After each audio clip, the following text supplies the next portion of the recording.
কোচ আৰু অসমীয়া ভাষাৰ সংমিশ্ৰণেৰে এটি কবিতা। কবিতাৰ শিৰোনাম ঐ মিছলা ভাল পাওঁ তোক। কথা দাদুমণি বৰা। আবৃত্তি নৱকৃষ্ণ ৰাজখোৱা। ঐ মিছলা ভাল পাওঁ তোক।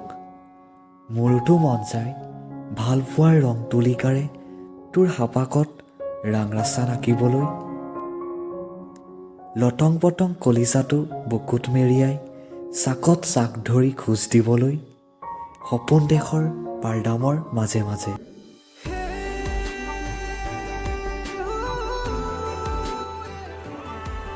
কিয় নাজানো আচকা হাবুৰ জাবুৰ বলকে মোৰ মৌন উঠে। ৰুদ্ধ হৈ পৰে উকাহ নিকাশ তোৰ দুভৰিৰ পাইলৰ শব্দত।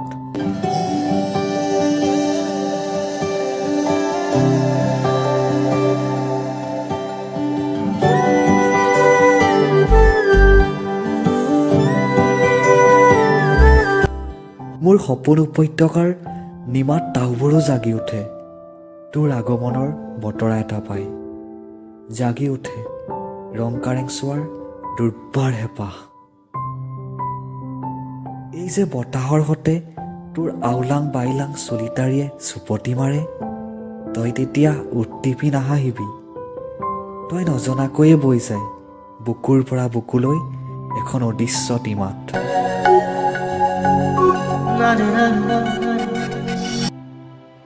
ঐ মিছালা পাৰ যদি চলি না আউসীৰ সান্দাৰ ফালি চাকত চাক ধৰি খোজ দিম নাৰেঙত জচিঙৰ আৰে আৰে।